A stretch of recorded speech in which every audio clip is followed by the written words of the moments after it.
Hi friends, இன்றைக்கி நம்ம பார்க்க போகிறது நண்டு கிரேவி பார்க்கலாமா. கொஞ்சம் எண்ணெய் ஊற்றி உளுத்தம்பருப்பு போட்டுக்கலாம். உளுத்தம்பருப்பு கொஞ்சம் மெரூன் கலரில் வந்தோடனே வெங்காயம் தக்காளி நான் கட் பண்ணி வச்சுருக்கேன், அது போட்டுக்கலாம். 3 வெங்காயம், ஒரு தக்காளி, பெரிய தக்காளின்னு 1 போட்டிருக்கேன். தேவையான அளவு உப்பு, நல்லா வதக்கிக்கலாம். மெரூன் கலர் வர மட்டும் வதக்கிக்குங்க. ஹாய் ஃப்ரெண்ட்ஸ், இந்த மாதிரி மெரூன் கலர் வந்தோடனே நீங்கள் தேவையான அளவு மிளகாத்தூள், நாங்கள் வீட்டிலே எப்போதும் மிளகாத்தூள் ரெடி பண்ணிடுவோம். காரத்துக்கு ஏற்ப போட்டுங்க. மிளகு ஜீரகம் வேறு அரைச்சி ஊற்றணும். மிளகு ஜீரகம் தேங்காய் கொஞ்சம் அரைச்சி ஊற்றினா நண்டுக்கு நல்ல டேஸ்ட்டாக இருக்கும். நான் 1.5 டீஸ்பூன் மிளகாத்தூள் போட்டிருக்கேன். நல்லா வதக்கி விட்டுங்க. நண்டை நல்லா வாஷ் பண்ணி வச்சுருக்கோம், அதை போட்டுடலாம்.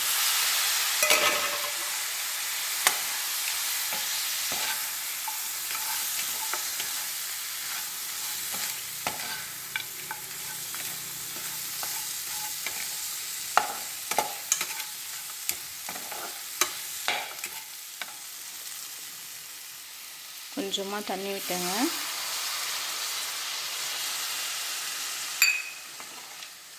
தண்ணி விட்டுட்டு மூடி வச்சுருங்க.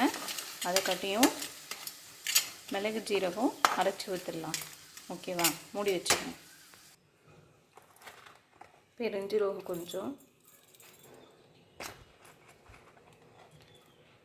ஜீரகம் கொஞ்சம், மிளகு கொஞ்சம், இது எல்லாத்தையும் நைஸாக விழுது அரைச்சி எடுத்துகிட்டு வந்துடுங்க. நண்டில் கொஞ்சம் முருங்கைக்காய் போட்டு செய்யலாம், டேஸ்ட்டாக இருக்கும்.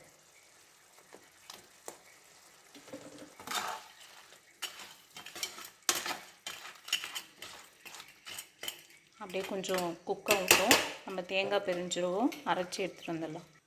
தேங்காய் பெருஞ்சீரகம் அரைச்சி எடுத்துகிட்டு வந்தாச்சு.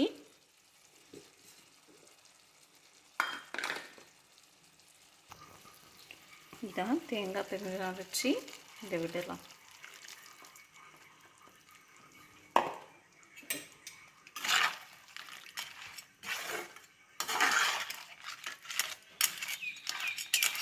தேங்காய் பெருஞ்சீரகம் மிளகு அரைச்சி இதை விட்டுட்டு அப்படியே க்ளோஸ் பண்ணிட்டிங்கன்னா செம்ம டேஸ்ட்டாக இருக்கும்.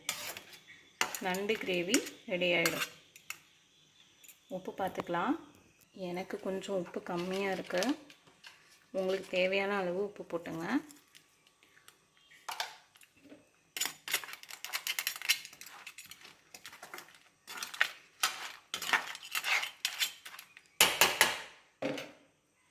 மூடி வச்சிடலாம்.